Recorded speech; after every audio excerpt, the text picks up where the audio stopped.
Class is now in session. I'm Professor Hockey, and today we'll be discussing Game 72 of the regular season for the San Jose Sharks. They took on the New York Rangers and lost by a score of 6-1. It was a few weeks ago where the Sharks were at the tail end of a season-long 7-game road trip. They went up against the Colorado Avalanche, and with all the travel that they had done, and the changing time zones, and the altitude, and the trade deadline looming the very next day, the Sharks unsurprisingly got crushed by Colorado. It was not even remotely close. They gave up 7 goals against, but it was an understandable result considering the circumstances. Here tonight, this was the tail end of a season-long 8-game homestand, which means there is not that same excuse of travel or fatigue. In fact, the Sharks actually had 2 separate 4-day breaks during this time frame, and yet they still get smoked in this game against the Rangers. Now, the good news is that at the very least here tonight, they were better than that Colorado game. I actually think the score is not fully indicative of how the Sharks played. Probably could have had a goal or 2 more, though definitely still deserved the loss.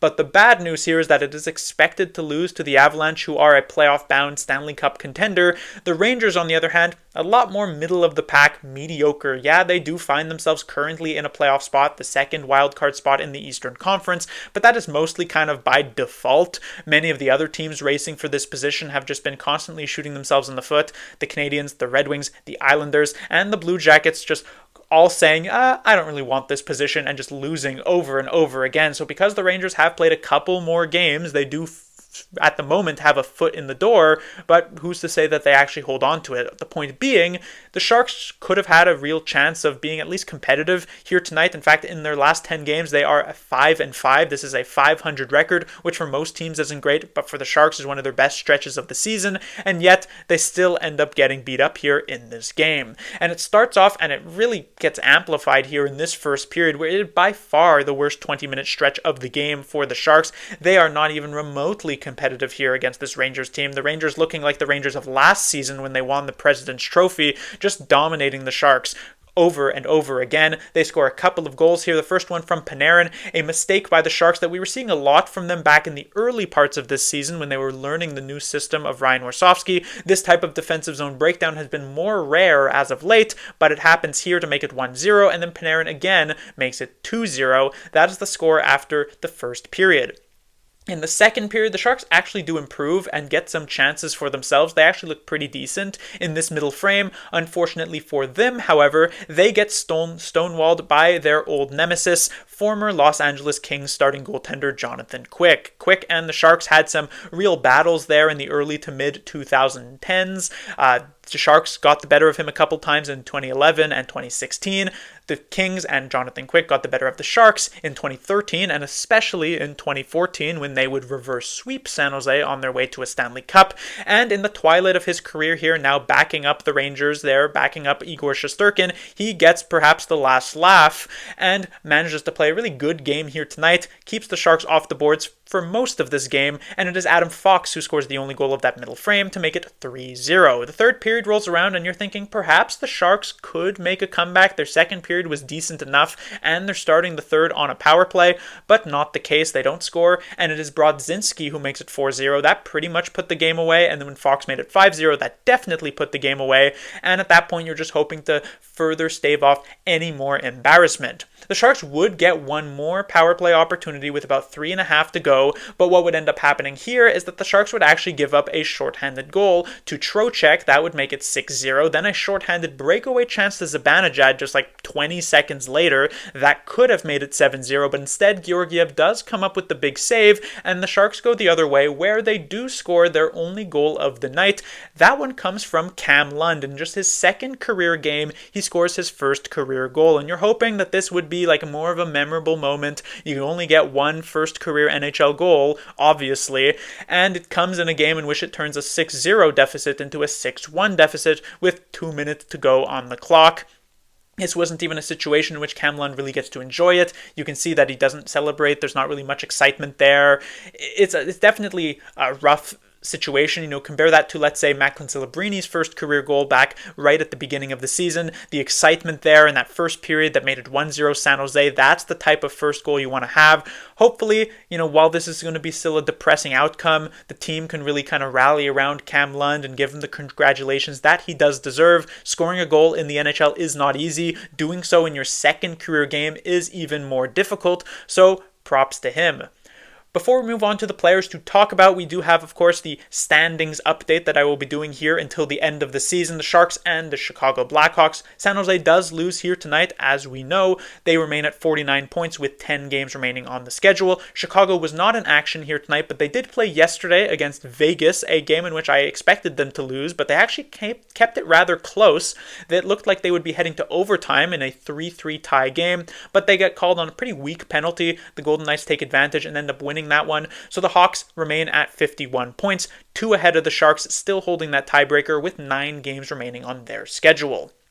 Moving on to the players to talk about, we have the Sharks top line again, kept together. Eklund, Celebrini, and Smith were the first line for the Sharks in each of their last couple of wins, so why not keep this trio together? Starting off with Celebrini, on the surface, this is going to look like a pretty bad game for him. Not only does he pick up a grand total of 0 points, but he is also a -4 on the night. I would imagine a season low -4. But this is the reason for why plus-minus is not really the most reliable statistic and should be used, I would say, rather sparingly to actually try to make any sort of points, because these minuses are not all built the same. Of the 4 that he was on here tonight, I would really only say one of them he was quite clearly at fault for. That is the second goal from Artemi Panarin, a situation in which he is fighting for a body position with Trocheck, but what he basically only actually ends up accomplishing is screening his own goaltender. Georgiev is put into a situation where he cannot possibly see this puck, and so he's essentially just hoping that the shot either gets blocked or goes wide, but Panarin, very dangerous shooter, finds its way through, and Celebrini does not really help that cause. The other 3 goals, though, on the first goal from Panarin, he's in the proper position. The Brodzinski goal, he has basically no chance of actually impacting this goal being scored. That one was Georgiev's fault. The other one by Trocheck, you could certainly say it is Celebrini's fault, because but technically it is, because the puck does get by him, which allows for this 2-on-1 shorthanded break. But this is one of those situations where 99 times out of 100, he's able to grab this puck off the boards and you don't really think much else of it. This is just a 1 in 100 time in which it just so happens to bounce over his stick, allowing for this break.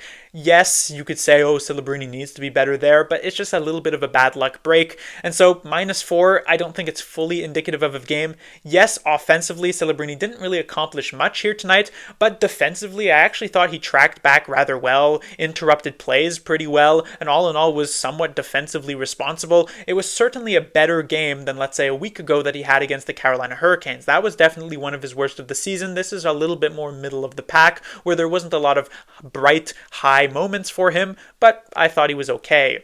When it comes to his 2 line mates, Eklund and Smith, I thought they as well also had pretty okay games. As a line, this was a trio that did get some chances on net. Will Smith actually hit on a 2-on-1 where he gets robbed by Jonathan Quick, so that was a close call. And Smith, as per usual, is managing to pick up a few chances here or there, but I did think Smith was a little bit off here tonight. Some of his passes just being off the mark, not really having that same type of finesse and execution to his game. He also had a couple of really poor reads, I would say, in the defensive zone. Actually, on this first Panarin goal, while I won't fully blame Smith for this, because it's more so on the defenseman Luca Cagnoni in front, this is a situation where Smith thinks that the Sharks are going to be able to get back possession, so he kind of blows the zone a little bit early, but they don't actually end up getting possession, and so he catches himself pretty high up and is the player who could have technically covered for Cagnoni if he was actually a bit lower down. Not the case, though, so bit of a rough read for him, but all in all, not the worst of games for Smith.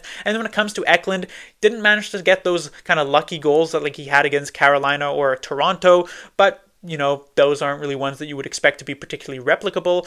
Generally, I thought he had some decent moments here tonight. Certainly not the worst player on the ice for the Sharks, but didn't manage to accomplish a ton. When it comes to the Sharks' second line, we have Wenberg, Toffoli, and Graf. As you would expect, they are kept together. Colin Graf, first of all, another game in which he is very solid penalty-killing-wise. Another game in which he showed some offensive flashes here. He actually picks up the primary assist, though he didn't exactly do a ton on this goal, the only goal of the game, from Cam Lund, so that was quite nice to see. And generally, I thought he had 2 or 3 really solid shifts for this second line throughout this game. Not super consistent, but nobody was particularly consistent here tonight against the Rangers. So Graf was definitely one of the Sharks' better players, I guess, even if that's not really saying much. When it comes to Toffoli, kind of the opposite, I would say. Definitely the weak link of this line. Didn't really notice Toffoli all that much. It felt as though when he did have this puck, he'd either just bobble it, mishandle it, not really make much of a good play. So he goes from having a really, really great night, potentially the Sharks' best player against Toronto, and now maybe being one of their lower ranked forwards. And then when it comes to Alex Wennberg, he's kind of more middle of the pack on this second line. I thought he was all right. He had some decent plays offensively, actually had some shifts, not just with this second line, but with a couple of other players in which he looked relatively promising in. So generally, Wennberg had one of his usual games in which he is not a liability, but doesn't exactly make a huge impact. When it comes to the Sharks' third line, we have Giles and Cam Lund. They are joined by Klim Kostin, so he has not been in the lineup for a few games. He gets inserted back here, and it's actually an okay start for Kostin. He had maybe 1 or 2 shifts in that first period where he actually showed some jump and some energy, which was nice to see, and you're thinking it might be one of those Klim Kostin games where he's actually able to do something for the Sharks. But then we see what happens in the second period on this Adam Fox goal. It is Kostin who fails to get the puck out, then a second time fails to get the puck out. 2 huge mistakes, and the second one leading directly to this goal against. But that's not really the major problem, because what ends up happening is Kostin gets benched for the rest of the second period. He would get a few shifts in the third, but not much. He gets benched, however, for like the last 15 or so minutes of that second period. The problem isn't so much those 2 big mistakes of failing to clear the puck. It is his reaction to making those mistakes, because usually most players, when they have an error in the defensive zone, if they give the puck away, they try extremely hard to try and correct that error, because they know that if it ends up in the back of their net, it's on them and it reflects poorly on them. But Kostin fails to clear here and then is so lazy in terms of getting back into the play and covering Adam Fox here, who has all the time in the world to take his shot. Not something you want to do for one of the better defensemen in the entire NHL, and certainly the best defenseman on the Rangers. You want to be able to be a lot quicker to get back in that situation, but Kostin just looked like he completely gave up, and I think Warsofsky sees that and says, like, that is not the performance of a player who I actually want to be giving ice time to, and so understandably he does get benched for the rest of that middle frame. Like I said, he does return in the third and looked also decent. He actually had like 1 solid shift in that third period, but I wonder if that second mistake there is the true backbreaker here for Kostin. There are a lot of players sitting on the sidelines at the moment who could be playing in this role. He actually replaced Grundstrom in the lineup here in this game. There's also Kovalenko, there's also Noah Gregor, and with just 10 games remaining, you're fighting for a spot in this roster, and Kostin did not do a very good job of showing himself worthy of that position. But on top of that, Kostin's contract is up at the end of this season, and already it looks like as though the Sharks are not going to give him the qualifying offer, because it would be more than $2 million, which is certainly more than what he's worth, but there was a chance that they could get to the negotiation table and sign a deal that is much more his fair value. But at this point, his in and out of the lineup inconsistencies and unreliability, I'm not sure if that's actually going to happen, and this might be the game that ends up as the ultimate decision maker. When it comes to his 2 line mates, I actually thought both Giles and Lund looked okay more often than not here tonight. Yeah, there were a few shifts in which there was some awkwardness defensively, but Lund, I thought, showed some decent fundamentals to his game, just as he did in his first one against the Toronto Maple Leafs a couple of days ago. Plus, he scores his first career goal, so I'm certainly not going to talk too badly about a rookie player doing that in just his second career game. So, for sure, congratulations to Cam Lund. And when it comes to Giles, like I said, also showed some decent play here, continues to be someone who impresses me, at least as far as like fourth liners go, still looking like a potential fourth line player for the Sharks next season. When it comes to their actual fourth line here tonight, it is Dellandrea who ends up joining Ostapchuk and Goodrow. I'll start off with Barclay Goodrow. We saw just the other night Timothy Liljegren have like the game of the season for himself against Toronto, just as he did in their first matchup between those 2 teams. So going up against your former team, it gives you that extra bit of energy. And if you can recall back to the first time the Sharks played the Rangers, this was many months ago at this point, Goodrow actually had one of his best games of the season. Here tonight, he actually follows that up with yet another strong performance. I guess going up against the Rangers, the team that put him on waivers, it lets him sort of get out of bed in the morning and bring some extra energy, because he was definitely the best player on this fourth line by far. Actually, he actually showed some very real jump. He draws a penalty, a very, very weird penalty where he gets a stick in like between the skates and then tries to skate with it and ends up falling over and then gets called for the tripping. It was weird, but still, he draws the penalty and just generally had a lot more energy here tonight than what you are used to expect, created some decent offensive chances, and so I don't usually do this, but he actually played rather well. When it comes to his two line mates, I would say Ostapchuk and Delangelo were both very much a step below Goodrow. Delangelo was still okay, though he takes yet another penalty, and a very bad one, once more in the offensive zone, so definitely needs to stop doing that. That's like a pretty bottom line thing there. And then when it comes to Ostapchuk, there was like decent energy and speed once again showcased by him, but his execution wasn't the best. As I said, Goodrow was actually setting up and getting some pretty good offensive chances. If either Delangelo or Ostapchuk were actually a little bit more locked in, maybe it could have even led to a goal for this group of players. When it comes to the Sharks defensively, we have the top pairing of Ferraro and Mukhamadullin. Now, kind of like with Celebrini, this on the score sheet is not going to look particularly good for either of these two defensemen. I believe Mukhamadullin was a -3, was caught on the ice for multiple of these goals. But it goes back to what I talked about with Mukhamadullin in the previous review, which is like 90% of the game for him is actually really solid, and then he just has like a 10% stretch, like 3 or 4 shifts in which he's making these types of mistakes that end up in the back of his net. Now, I will say on these -3 goals, I actually don't think he was usually at fault here, like that one from Adam Fox in the second period. Is there really something that he could have done? It started with like a miscommunication between him and Georgiev, which, as we know, Georgiev has had a miscommunication with pretty much half of the defensive core at this point, so I'm not going to really put that on Mukhamadullin. And then it ends up in the back of his net because of that weak back check from Klim Kostin. Doesn't really have much of a chance to impact on like the second Panarin goal either. So generally, I don't put too much on Mukhamadullin's plate, and I actually thought he showcased some decent skill once more here tonight in the defensive zone. Some good skating to be able to maneuver around players, as well as up at the blue line in the offensive zone, especially in that third period. He had some decent openings there. So all in all, I really don't think Mukhamadullin was all that bad, even if he does get caught on the ice, and so it will look bad on the score sheet. And when it comes to his defensive partner, Mario Ferraro, again, I actually thought Ferraro made some solid plays. I didn't think he was that bad either. Generally, a decent enough game for the top pairing. Again, even if it looks bad on paper. When it comes to the Sharks' second group here, Liljegren, I actually thought, again, showcased some decent offensive energy, though there were certainly some mistakes here. And then Lucas Carlsson takes another bad penalty there in the first period. This is now his third penalty in his 3 games that he has played for the Sharks, so a little bit of over-eagerness and aggressiveness shown by this player.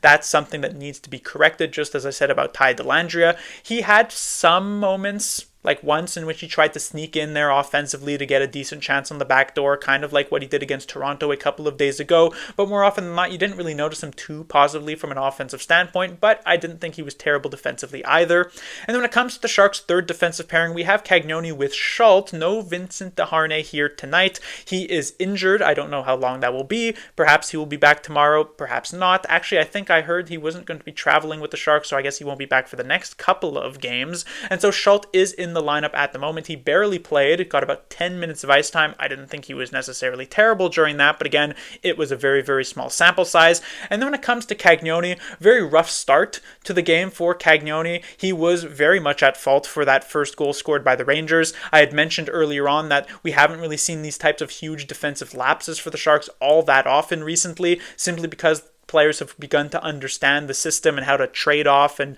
who they need to be covering defensively. Cagnoni, as a new face to the Sharks lineup of the last week or so, he obviously isn't as in tune with what the Sharks are doing, so it's not a huge surprise, but it obviously is a very in-your-face type of mistake that he makes here. But as this game wore on, he actually looked pretty good, and in the third period, I actually thought he looked really good, had some great shifts in those final 20 minutes, worked his way up actually to playing on that pairing with, I believe, Timothy Liljegren actually near the end of that game. Maybe that'll be something that the Sharks actually look forward to, with Desharnais still remaining on the sidelines, I believe, for the next couple of games. Could be an interesting setup. And then when it comes to the Sharks goaltender Alexander Georgiev, I mentioned when discussing Goodrow that players playing against their former team can usually bring in some extra energy. Georgiev is going up against his team that he actually started his NHL career with, the New York Rangers, and the energy is not really there. Obviously, these are not fully at fault. It's not as though every single one of these goals is his to blame. In fact, the first three that he gave up, he pretty much had no chance on. Panarin and Fox both one-on-one. You're not usually going to be making that many of those saves. And then the second Panarin goal, he just cannot actually see this puck through the immense amount of traffic in front. I already talked about Celebrini not really doing a very good job there, and so don't really blame Georgiev there. But I mentioned going into the third period that the Sharks had a potential chance for a comeback. Maybe they could orchestrate something if they could carry some momentum through from that power play, but then Georgiev lets in this exceptionally weak goal to Brodzinski. This isn't even one of those use a defenseman as a screen thing where the player ends up shooting through like the defenseman's legs, and so the goaltender doesn't see it until the last second. This is a situation where Brodzinski drags the puck. This is not through the defenseman's leg. You would think Georgiev would be able to spot this one, and yet it somehow beats him. That makes it 4-0, and then he also makes the mistake on this second Adam Fox goal. Not quick enough to get to the post here. It's a bit of an unlucky bounce, I guess, but still not a great look. Then the Trocheck one, won't really blame him on for the 2-on-1 shorthanded, but not really a good night for Georgiev either. That will do it for this review. The Sharks will be back in action tomorrow. They'll be taking on the Los Angeles Kings. As I said, the Sharks going back on the road here, but they are remaining in California, so not really having to go too far. The Kings have been on a massive hot streak as of late. They seem to just be winning non-stop, though. Today, they were the losers against the Toronto Maple Leafs, a team in which the Sharks actually beat 2 days ago, so maybe the Sharks can take advantage there. This is a team that the Sharks have beaten before this season, including having scored 7 goals against them, so maybe they'll be able to use that to get back on track, though in the second half of a back-to-back, not going to be easy, and we probably will see Romanov get the start there. Class dismissed.